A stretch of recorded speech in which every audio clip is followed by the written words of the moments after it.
Hello and welcome to Let's Talk HR with Dr. Janine, the talk show about all things HR.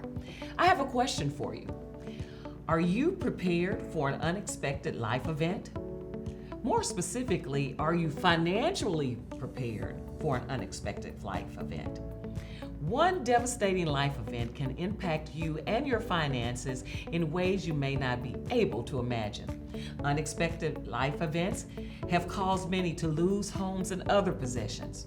Unexpected life events can cause many to deplete their savings, borrow against their 401ks, and lower their standard of living. But having a good benefits package with supplemental insurance can prevent many of these things from happening. So today, I want to talk to you from an HR standpoint on how supplemental insurance can help you. I want to talk to you about who you can talk to in the place of employment about this topic and what questions you should ask. My special guest is someone who has used supplemental insurance due to an unexpected life event. He is executive pastor at Christ Missionary Baptist Church. He is the executive producer of this show, Let's Talk HR with Dr. Janine, and he is my husband, Dr. Chuck Lester. Dr. Lester, how are you today? I am great, Dr. Lester. How are you? I am so excited that he is on this show. So we're talking about life events and unexpected life events. Let's talk about the unexpected life event that happened with us. Well, first, let me thank you for having me come from behind the scenes today out front. It is a pleasure to be on the show, and I'm grateful to you for this vision and for all of the work that you have done over the years with the HR community and all of the work that you're doing right now. And I'm extremely proud of you as a husband. I am so proud of you, and thank you again for all that you do. Well, thank you so much. If you don't know, I'm blushing about this. So go ahead. The unexpected life event we had was in 2020. We were hit hard by COVID-19. We both tested positive. Yes. And my case was a little more severe in that I had to go to the hospital, and I was on a ventilator for 42 days. Spent 68 days in the hospital the first time. Had to do outpatient therapy after I got out of the hospital, and had to return to the hospital for open heart surgery due to an infection from COVID sitting up on my aortic valve and totally destroying the valve. Yes. So that life event, that unexpected, detrimental life event to us, almost led to my death, and it led to all of that hospital time that I had to spend, and I'm telling you, it happened just instantly. We were diagnosed, or we tested positive for COVID the last week of July, and a few days after we tested positive, I had to go to the hospital. Within 2 hours of being at the hospital, I had a CPAP placed on me. Yes. A breathing apparatus to help get oxygen to me, to help me breathe. And 2 days after that, I was placed on life support and remained on life support for 42 days. For 42 days. Yes. And this happened all of a sudden. All of a sudden. Out of the blue. Out of the blue. You were in the hospital.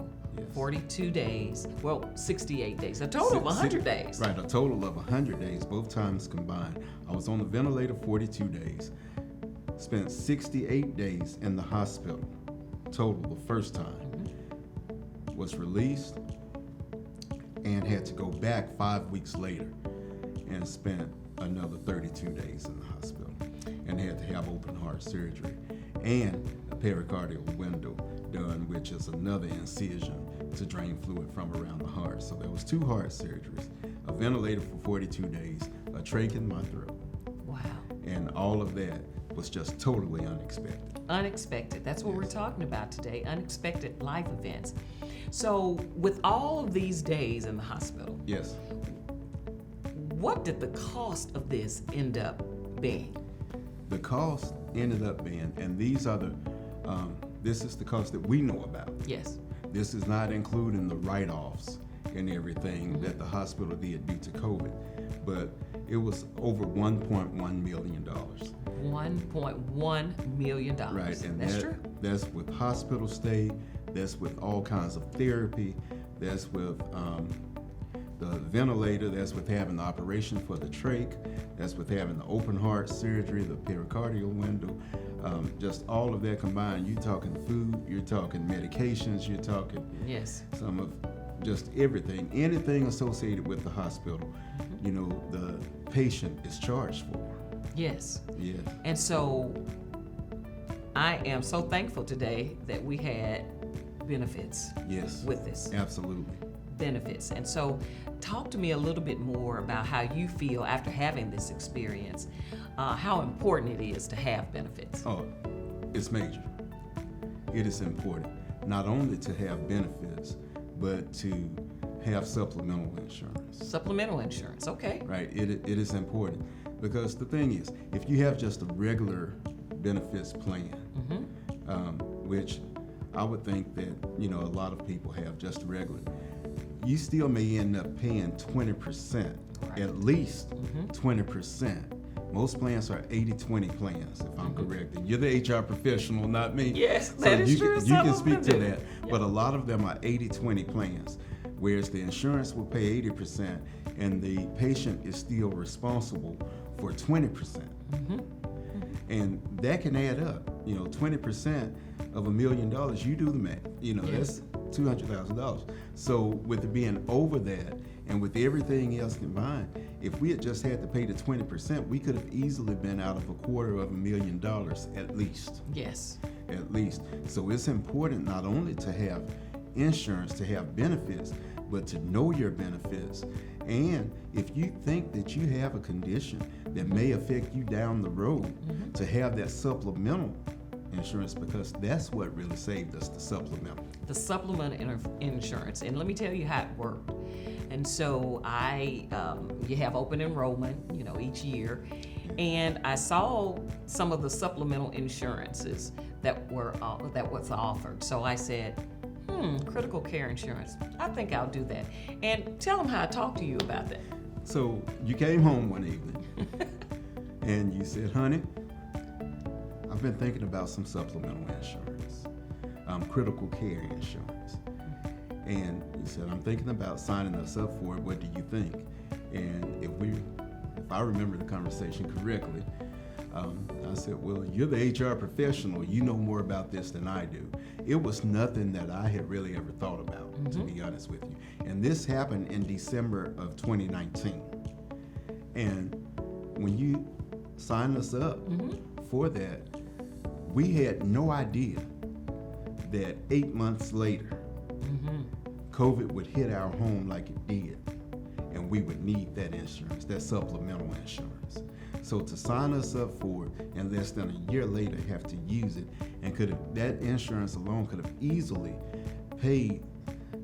saved us $250,000 or more, just for a few more extra dollars a month. Absolutely. It was well worth it. And I'm glad you came home with that. I'm glad we had that conversation. I'm glad that, you know, you paid attention. Yes, and it's so important to pay attention to what is offered in the benefits. Yes. Find out the details of what's offered.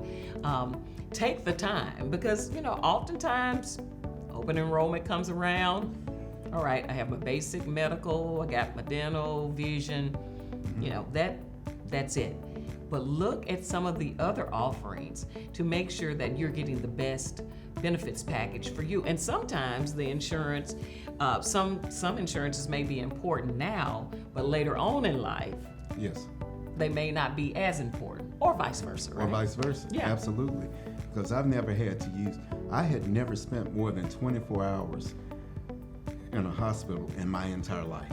Absolutely. So supplemental insurance, I wasn't thinking about that, and it may not have been important then, but look at how important it was when this illness hit.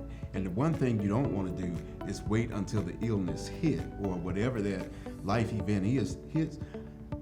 You don't want to wait till then to get your insurance. It's too late at that point. So you have to think, you have to be proactive. Right. And go on and get your insurance. You have to ask questions. The HR person is your friend. whatever We're the company you're friends. working for. Believe me, we're the friends. You're the friend. So, go to your benefits department and ask questions before open enrollment. Don't just use that hour of open enrollment when you have your employee meetings to go over insurance. Ask throughout the year. Think about it throughout the year. Yes. And say, this is what I may need to sign up for. Put room in your budget for it. I would advise that. Put room in your budget. Room in your budget. And it may not be as expensive as you think. So just for a few more extra dollars a month, Right. It can save you thousands upon thousands of dollars. Absolutely. And so you take it and you compare each or look at the details of each aspect or category of your insurance and ask yourself this question: is there a gap between what I have and what I really need? And if so, is there supplemental insurance that will pay for that gap? And that's what helped us. That's what helped us. And I think another important thing, if I can add this, Dr. Deneen, is to also, if you're married, discuss insurance with your spouse. Right. Make sure your spouse and you're on the same page as to what's going on with your insurance, what's going on in your household, because you may not have time to prepare when the illness hit. Right. We never knew. Most people do not think, when they think about the hospital, they don't think past the emergency room. Right. Okay, I'm not feeling well, I'll go down to the ER, they'll treat me and send me home. Right. If they do think past the emergency room, maybe it's 2 or 3 days. I'll be in the hospital at the most 2 or 3 days. Yes. We know that hospitals don't really allow you to stay that long anymore. Right. Used to be a time you could have surgery and you be in the hospital for 2 weeks. Now they send you home the next day, if not the same day. Absolutely. So when I left on August 1st, going to the hospital, we thought that I was coming back home that evening. Yes. We didn't know at that point it would turn into 68 days and eventually 100 days in the hospital with outpatient therapy in between that time. Yes. And even after the heart surgery, heart surgeries, Yes. outpatient therapy. I'm talking occupational therapy, physical therapy, therapy on my hand, Yes. and even mental therapy. Yes. Because you need someone to help you process this, and that can add up, and it can add up very quickly. My cardiac rehab was $1,200 an hour. Absolutely. $1,200 an hour, Yeah. and I had to do 36 hours. Yes. So that's $43,000, a little bit over $43,000. Even if we had to pay 20% of that, Yes. that would have been close to $8,500, or a little bit over $8,500. And that was just for cardiac rehab. That's not including the surgery. That's not including the medications. That's not including the doctors that have to come into the hospital, other than the hospitalists, other than the doctors that are already Yes. there. But I'm talking about the specialists. Yes. So our supplemental insurance covered, out of that $1.1 million, we were responsible for $3,100.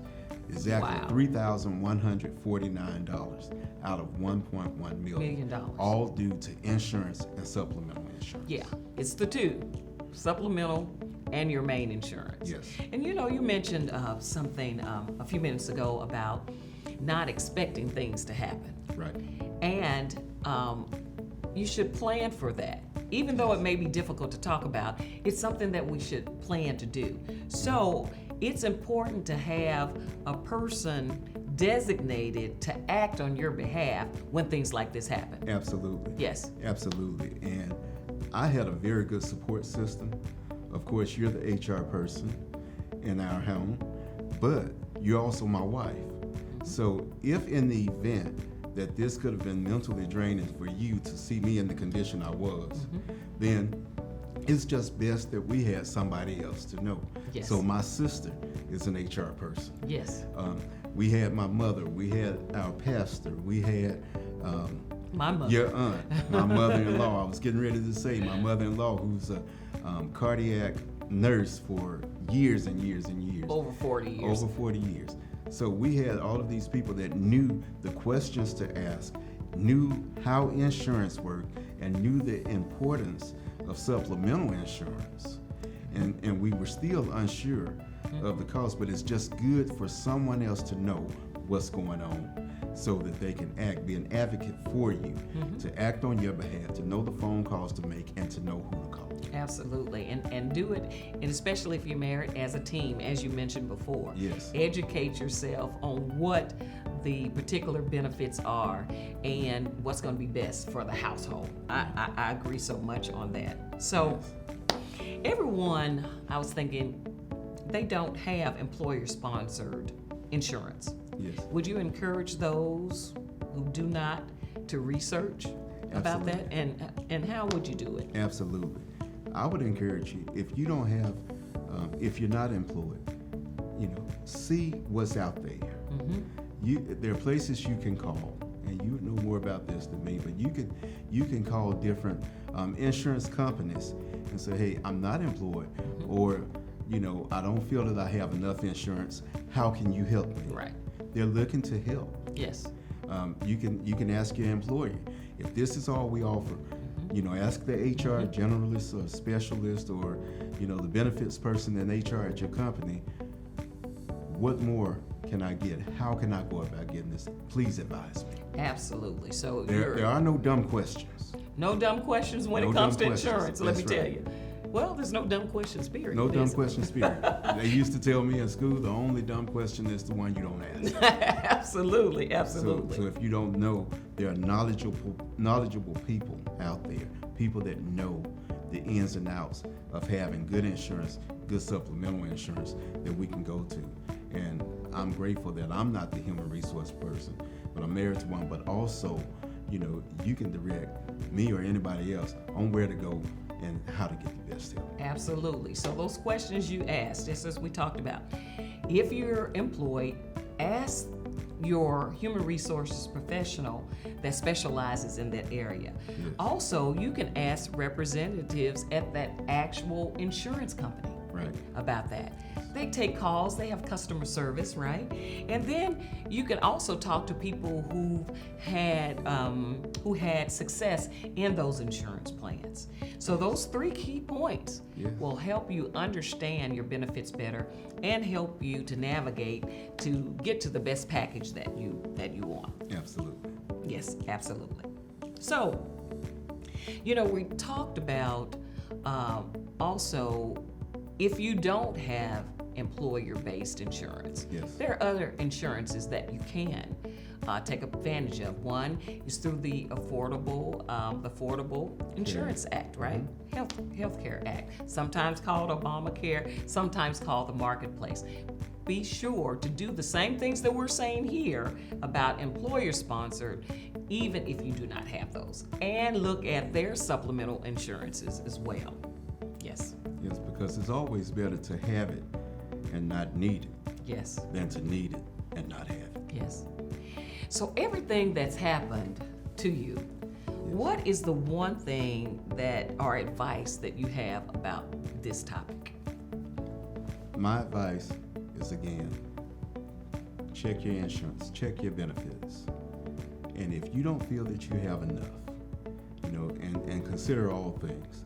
Because when you're talking about a crisis situation, an unexpected situation, it can happen and it can come without warning. Yes. Mine was COVID, ours was COVID. Yes.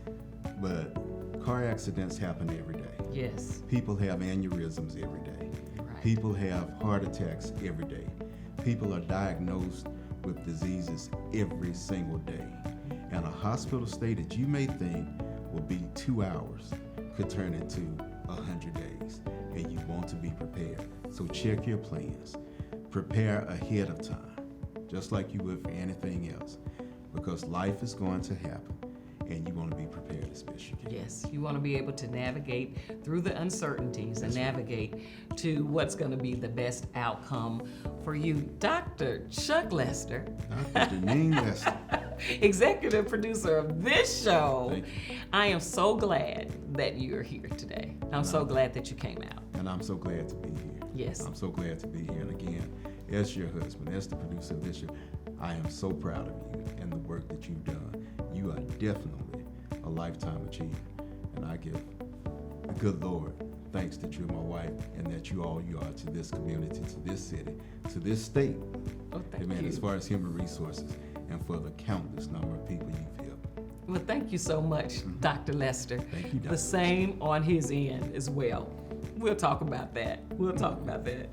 But wow, this has been a show to encourage you to prepare for unexpected life events, especially in the arena of employee benefits and the importance of supplemental insurance. So here's what we do. Know where you stand with regard to your benefits package, study your options, identify your needs, and be aware of the supplemental insurance that can fill the gaps to create and build the benefits package that best fits your overall needs. Once again, I would like to thank my husband and the executive producer of this show, Let's Talk HR with Dr. Deneen, Dr. Chuck Lester, for not only working behind the scenes, but coming up front in front of the cameras today, with me today. Be sure to watch Let's Talk HR with Dr. Deneen every second and fourth Friday on the YouTube channel of the same name. Please note, you can watch Let's Talk HR with Dr. Deneen and prior episodes at any time. Go to the YouTube channel and type in the show title. It will appear. But if you want to be notified when new episodes post, be sure to subscribe, no fee, to the channel and click on the notification bell. This is HR TV. I'm Dr. Deneen, and I want to talk HR with you. HR forever. See you next time.